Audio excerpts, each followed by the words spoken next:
Hi, I'm Andy. And I'm Lindsay. Welcome to E-commerce Marketing with the Pitbulls, where we try to cut through the noise and simplify digital marketing for authentic brands looking to make more sales online.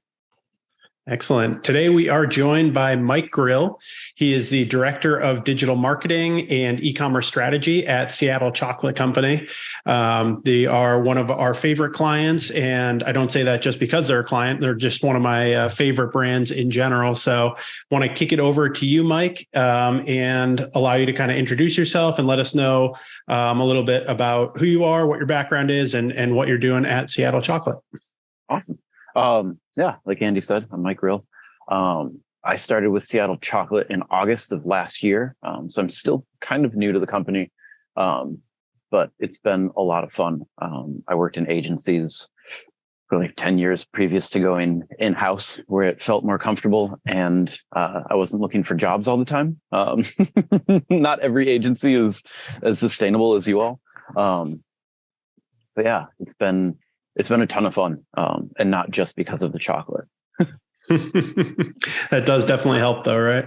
Yeah, it does. So I live in Portland, and I go up to the office about once a month or so, and it's good. It's kind of nice to be able to work remote still, without a lot of expectations about being in the office a couple days a week. Works for our family and things like that. But yeah, Seattle Chocolate is a pretty fantastic brand. They kind of hit all of the really cool things without trying to. So they're woman-owned. They received carbon neutral certification last August. They also give 10% of their proceeds back to a charitable company. Right now it's Girls Inc., which supports girls in business, which our CEO Gene is pretty, fond of. And yeah, and all of our products are ethically sourced. We do a lot of work to make sure that, we're sustainable, and, without the climate to grow chocolate, we kind of don't have a company. So we're kind of working hard to, make people aware of climate change and sustainability as best we can. Awesome. And we make really good chocolate on top of that. So that's that's the number one, right? Just wonderful chocolate. I always say, I'm kind of tongue in cheek, you guys are one of my favorite brands. Certainly one of my favorite brands that we work with, because especially nowadays, as we're really focused on sustainability and transparency, are kind of some of the key components that we're finding customers demanding from their brands. And as you kind of started to walk through that, I think you all hit it out of the park on a number of different levels, all straight from the, environmental sustainability, the way that you operate carbon neutral, the way you do your packaging, all the way through some of the different social components. And I think you do just a beautiful job of combining all those things together into one kind of cohesive brand story that works really well and is really authentic. So I'm hoping you can talk to us a little bit about that. Kind of, I know sustainability is a focus point for yours, but can you get a little bit more specific about some of the different points that you're hitting on kind of within that category? Yeah, I mean, we're trying to hit on everything. And one of the conversations we've been having lately is, how do we present ourselves as a sustainable company, as a carbon neutral company, with a ton of different initiatives without kind of greenwashing, without it being like, we allow our employees to be remote 2 days a week and calling that like, that's our sustainability effort. Like, well, it's cheap. I mean, it is good because like one of the studies that our chief scientist ran figured out that we save like 30, what's the unit? It's a lot. It's like metric tons, megatons of carbon emissions. If like 1 pound of carbon emissions is attributed to every mile we drive, by stopping people from commuting to work every single day, we were saving like 30 megatons of carbon emissions. So it's not insignificant. It's just something that is kind of easy for anybody to do. But like, one of the biggest initiatives we've done is having compostable wrappers on all of our truffles. They actually compost. They're shiny. They look like any other plastic wrapper, but they break down in like 3 months. And that's super cool. I mean, the carbon neutrality also is not something that we've taken lightly. And like, as serious as we are about all of these initiatives and like all of our pillars, we also kind of come at things from like a really fun or really creative standpoint too, where it's like, I used to bartend, and there was a bumper sticker on a bike rack outside of the bar that was there for a while. And it read, I'm paraphrasing, "I don't mess around, but when I do, I don't mess around." And that's kind of how it feels at Seattle Chocolate, where like we have a lot of fun in our meetings, but we're really pushing these very serious initiatives to like help our company grow in a way that isn't just like, you know, looking at the bottom line and saying, where do we penetrate in markets and how do we make more money doing this? But like, how do we set an example for the rest of the chocolate industry to be carbon neutral or sustainable or like, things like that. So we have a lot of fun doing that, but like, it's everything from, you know, getting certifications for carbon neutrality and sustainability, working with farmers directly in Peru and other growing regions, as well as like simple things like making sure that all of our employees know how to compost correctly and like keeping tons of plastic out of landfills by like reusing when we get, you know, large shipments of different packaging. Sometimes those come in plastic bags. Well, we can reuse those as like garbage bags. And sure, they won't necessarily break down, but at least we can get a second use out of them. It is like not just as a company, but how do we as individuals within the company support sustainability? And that's something that really resonated with me when I was looking for jobs. So like, it was a pretty easy step.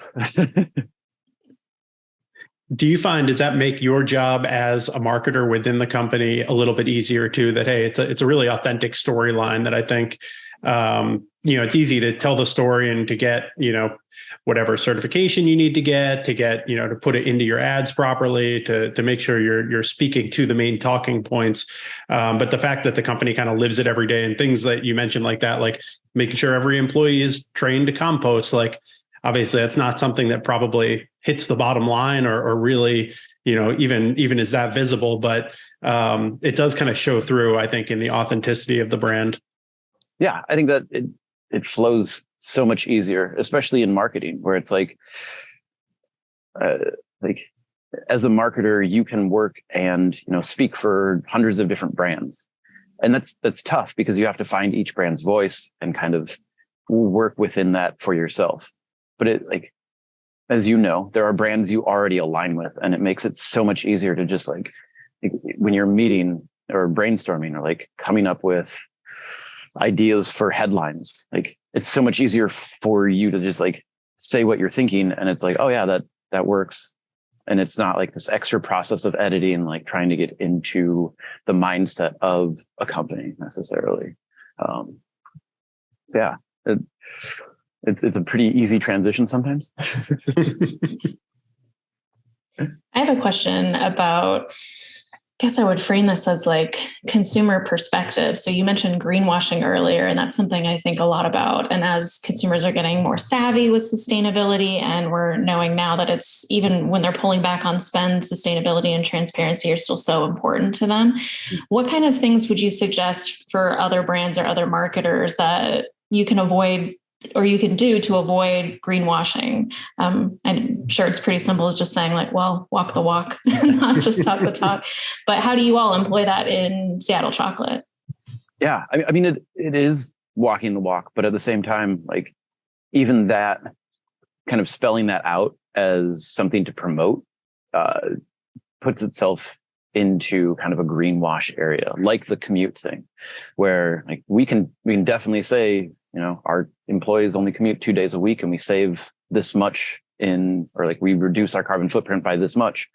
I think it's kind of twofold in like having those numbers so that like, it isn't just like we reduced our carbon footprint by having people commute. It's like, this is how much we did. Like we put the research into it to find that out instead of being like, I don't know, we probably did because people aren't driving as much. Like, I think that's one way, but even that is still like, it's not that hard to do. Whereas things like making all of our products, or like as much of our packaging as possible, either recyclable or compostable or reusable.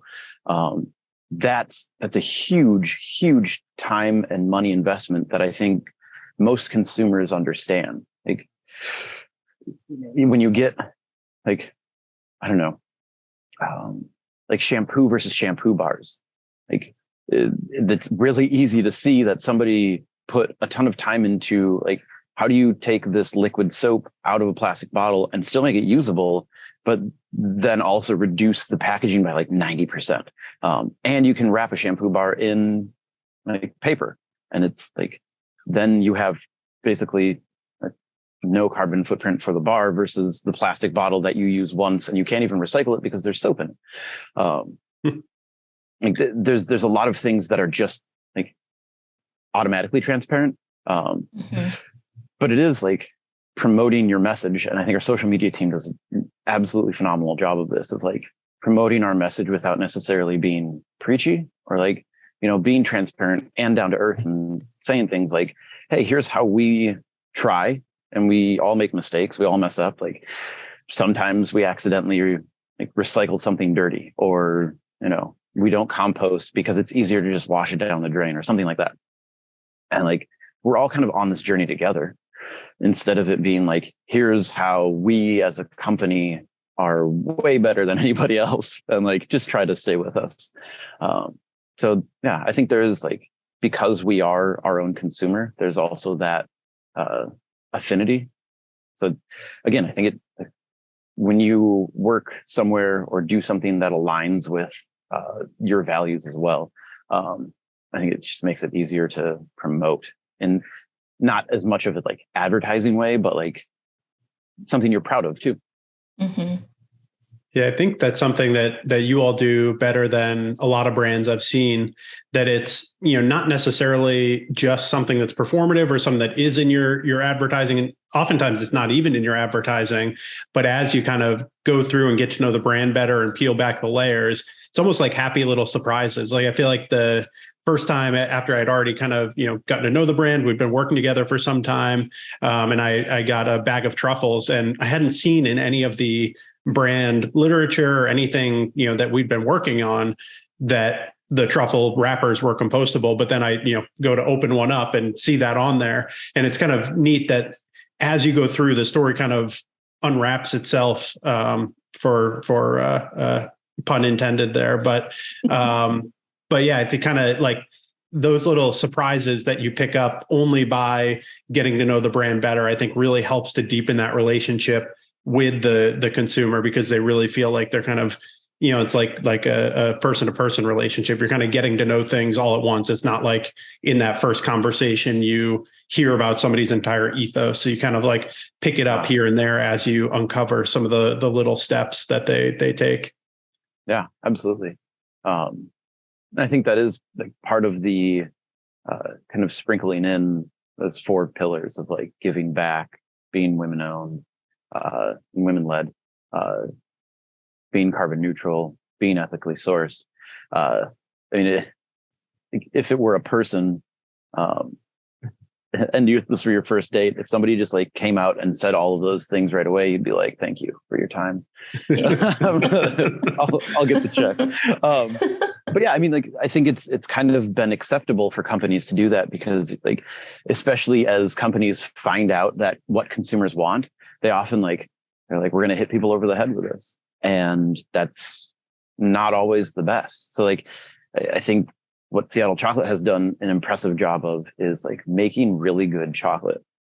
And like, that is, I think at the end of the day, that's what it does. That's what we try to do, make the best chocolate and get that to consumers. And also, like, we're owned by a fantastic CEO in Gene. And like, then that can kind of like, the other initiatives, the other like pillars of the company can kind of like come from her as well. So like, I think that's one of the things about being a CEO is like, you can say what you're passionate about and have your company go in that direction. And that's, so like the authenticity, the transparency, it all kind of flows from that, because there's really nothing to hide. because we're all doing it anyway. How do you strike the balance? I know some of my favorite pieces of like your brand attributes. One is, all these things that we've been talking about, sustainability, kind of really some serious topics of, items where you're doing great things and kind of initiatives within the company. But at the same time, it's, a really fun, irreverent brand, with cartoons on the packaging and local artist painting and all these different things.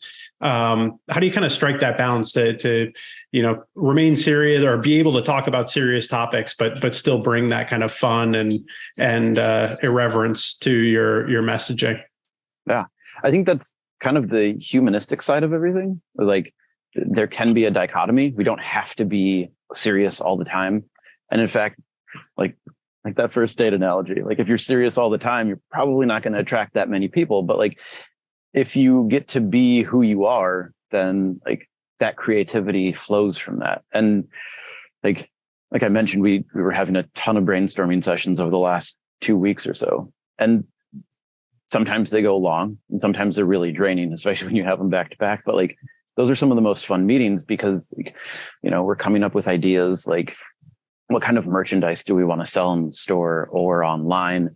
And, it's anything from like coffee mugs, which make a lot of sense and are, inoffensive for most people, unless you really hate coffee. But coffee and chocolate go so well together. To like, I don't know, can we do temporary tattoos? Can we bring a tattoo artist in and like give away J. Coco or Seattle chocolate tattoos with our brand? Like, would people do that? People in the Pacific Northwest probably would get a free tattoo of a brand just to get it. But like, that creative side is a lot of fun. And like, again, because it's like the sustainability side is kind of part of everybody and what we do, the creative side is also a part of everybody and what we do. So it's not like this really hard switch to be like, okay, now we have to be serious about sustainability. It's like, well, what creative things can we do to like push sustainability? Like, can we film, like, how do we show people how to recycle or like what to do with our packaging when they're done with it? Like, we could make that a very serious, like training video when you like start your first office job and they sit you in a dark room with a TV, or we could like have fun with it and actually still get the point across. And I think that's, it comes really easily, especially for this team, because I think, again, it is like, there's nothing outside of anybody that we're talking about. It's all like, we're all kind of rowing in the same boat. I think is the best way to put it. Awesome. I love that. And I'm sure I just have to give a nod to your background because the fun and creativity is clearly on display here. So we have to have everybody just take a note of the pie chart, the cake chart, the flow chart. They're all beautiful pieces here. So I'm sure it's easier too when you're with a team and you're given that space to be creative and to find different ways to piece these things together when you have that space. Have you noticed that maybe with your background with agencies or working with other companies where they just don't allow you that space to connect those dots that maybe you wouldn't connect before, that maybe you see Seattle Chocolate just doing because they have that inherent fun and the space to do it?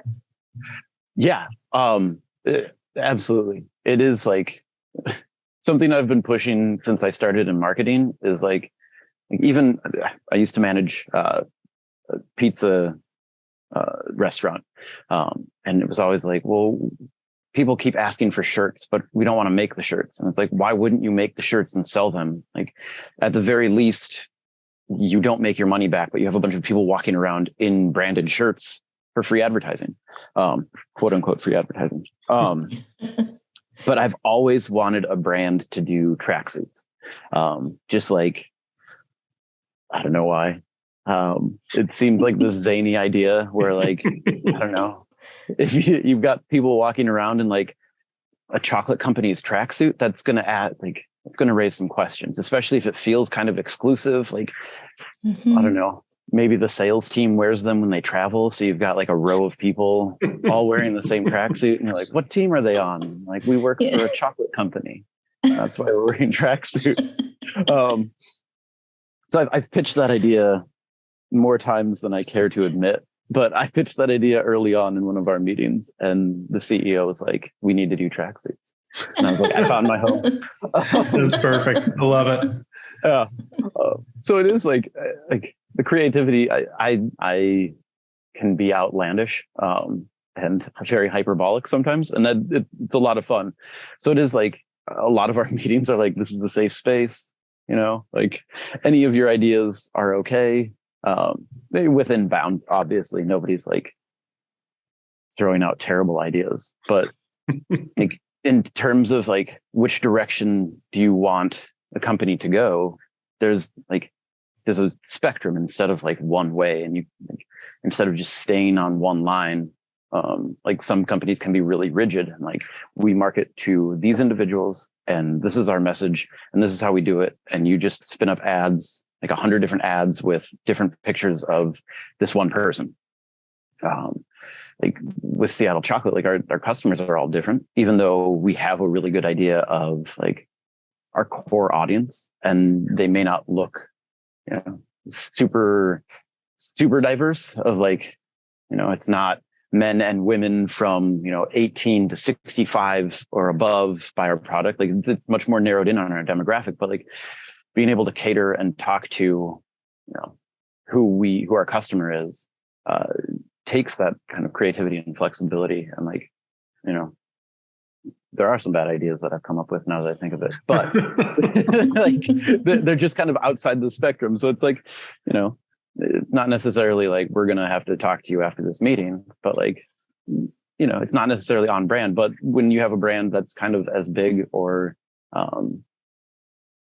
as wide as a chocolate company, like, you cater to a ton of different people. And so like, maybe it's one ad that caters to a very small percentage of those people, but at least they feel like they have a voice in your company too, or feel represented by your company.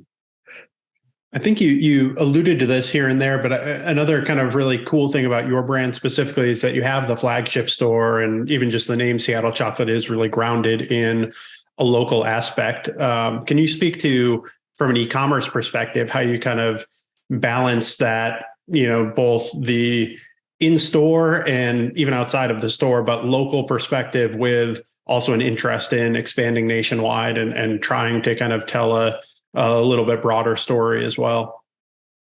Yeah. I mean, I think Seattle kind of has, not anything, but like food and Seattle are connected really well. Or food in the Pacific Northwest. There's quite a few brands that have started in the Pacific Northwest and gotten either global or national. And so, having Seattle tied to our name isn't something that makes us super regional. It kind of gives us a little bit of that recognition of like, Seattle's supposed to be a foodie city. Like there's celebrity chefs there. It's a different sell online, just because like, especially Seattle Chocolate, the Seattle Chocolate brand is much more of a on the shelf brand. And you mentioned working with artists. We worked with a bunch of local artists and some like national artists as well, or non-local artists. But we really like to work with people who are aligned with us too. So like, activists or eco-activists or people who are using their art to, tell kind of the same story we're using chocolate to. And that makes it fun and exciting and like much more marketable. And like online, because you don't have that like impulse buy, you're not at the cash register. Somebody who goes to buy chocolate online is either searching for like something as vague as chocolate online, which would be, I don't know. So there's got to be a brand of chocolate somebody's come in contact with before, even if it's Hershey's or something like that. I just can't imagine that as a search term. But like it could be their first interaction with a chocolate brand to come onto the Seattle Chocolate Factory or Seattle Chocolate website. And just kind of promoting, good chocolate with a cause. It doesn't necessarily have to be tied to Seattle, but it also is. And there's a good story about surviving an earthquake and, bringing the brand up from the rubble kind of, that our CEO can tell. And like all of that more ties into a company doing business in the modern age, versus like being rooted in Seattle necessarily. But that being said, we still have a really cool chocolate factory, and we take people on tours, and you get to see chocolate being made, and it's part of like the onboarding process for new employees, and like that's really cool. It's still on my list to get out there and get through the factory tour. We will save you a spot. Awesome. My parents did go through a few months ago. They were on their way up to a Alaska cruise, and they stopped through Seattle. So I made sure they got off and got the tour, and they said they really enjoyed it. I mean, it is a good experience, because I think it does help tie in how everything is related. Like you get a chocolate bar, you enjoy it, and that could be the end of your relationship with chocolate. But like, when you take a tour, or when you even read a bit more of the content we have on the website, like you realize that chocolate is its own ecosystem, and like we have to support it as best we can, or we won't have chocolate in, who knows how long. But I think that's what the tour does a really good job of, is like showing some of Gene's travels to Peru, and like you get to look at a cacao pod, and like touch the beans. And it's really weird because like you see a white bean inside of like a yellow pod, and you're like, that doesn't look like chocolate. How did somebody get to that? Like, who broke open this and was like, I know it'll come out of this? Like, but then you get to like try different types of chocolate and see the whole process of like how we make truffles and truffle bars, and like how we put all of that sustainability into action, when we're still, shipping chocolate from Peru. Love it. Wow. Awesome. Well, I think that's a great kind of a tour through the brand, and a great discussion around kind of what you're doing with your messaging and how you keep your message so authentic. A lot of the great things I love about Seattle chocolate. So pivoting out to our exit here, we typically will always have a segment we call "What's Good." So I hope that we gave you enough heads up on this. But actually, we'll give you a little reprieve if Lindsay, you want to go first with what's good. Sure. I hinted a little bit at this when we first connected and jumped on our call, but spring is approaching, and I'm quite excited because I'm tired of being cold. So yesterday, the sun was out and it was a little bit over 60 degrees. And so I grabbed a towel and sat out in the backyard with my dog, and I read a really dumb book that I didn't need to read and provided no extra benefit to my life, but was just fun to soak up the sun and do something just like for fun with no added benefit. So that's what spring is like melting into me. So I'm really excited to be just like a little bit more warm. Very so it's like really warm around you. The sitting outside with a towel, I feel like that's we're getting a little warmer here, but we're still 50s, 60s area. We're not quite there yet. I should say it's like the same temperature now, but it's completely cloudy and it feels absolutely freezing outside. I would not do that again. So I have no idea. It might have just been the sunshine that came over me. Yeah. Oh, man. Awesome. I can't wait to open the windows in our house. That is. Yeah. That's always, it's always a nice feel. I'll go next. I have my big thing. I have 2 meetings outside. So I guess kind of getting into our conversation around being digital versus having the in-person interactions. It's my going back to office week.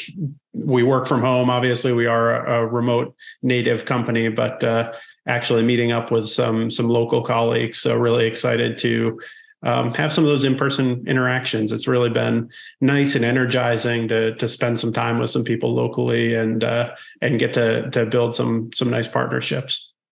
That's awesome. Yeah. I can't wait for more networking events to like be consistent again. I feel like they've kind of started and stopped. Yeah.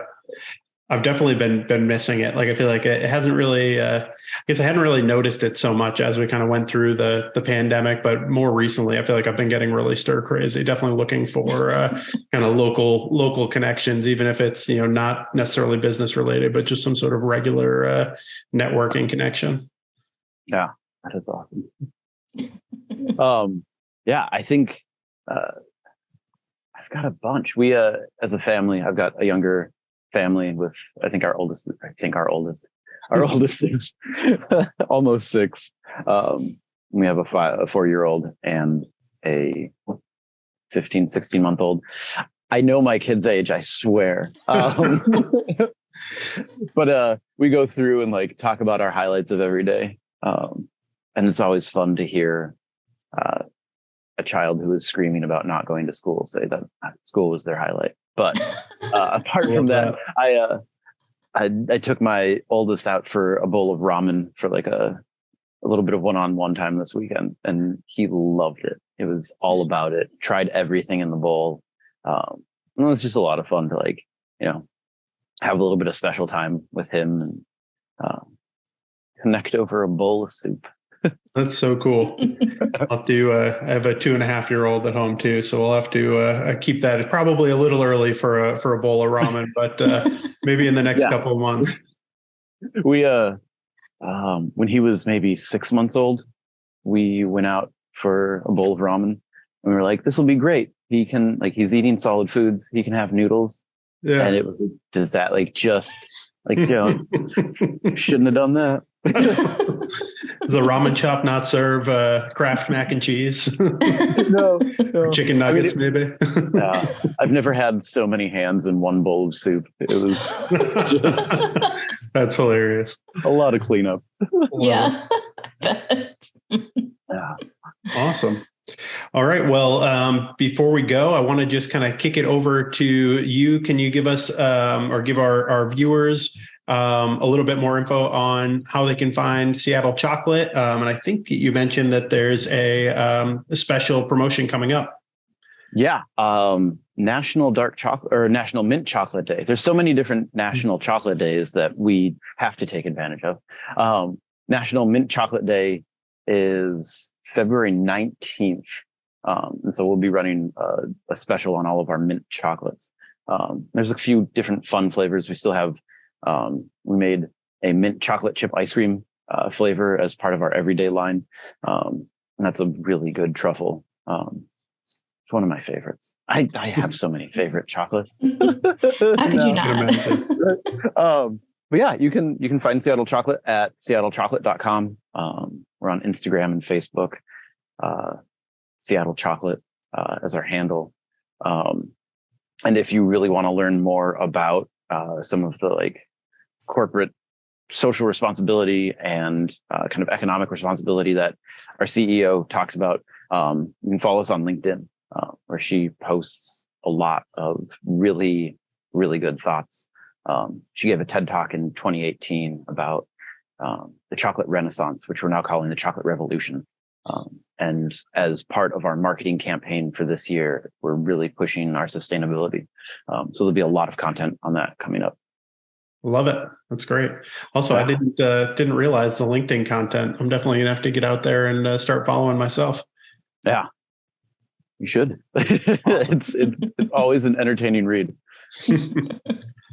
Well, great. So that's our show for today. Thank you so much to Mike Grill and for Seattle Chocolate for allowing us this opportunity to do a feature here. I thought it was really cool. I obviously we have a tie to the brand, but from my unbiased perspective, it truly is one of my favorite brands, and I love what you're doing, kind of living your values and just doing a great job of telling the brand story in a really authentic and just fun way. So definitely really, really enjoyed that. And thank you for being with us today. Of course. Appreciate it. And if you liked what you heard today, go ahead and subscribe, get some more great interviews and marketing tips. And if you're on your own digital marketing journey, go ahead and check out ppcpitbulls.com/assessment to see how we can help. Mike, thank you so much for coming on. It was a pleasure as always, and we will catch you all next time. Yeah, thanks. Talk to you guys later.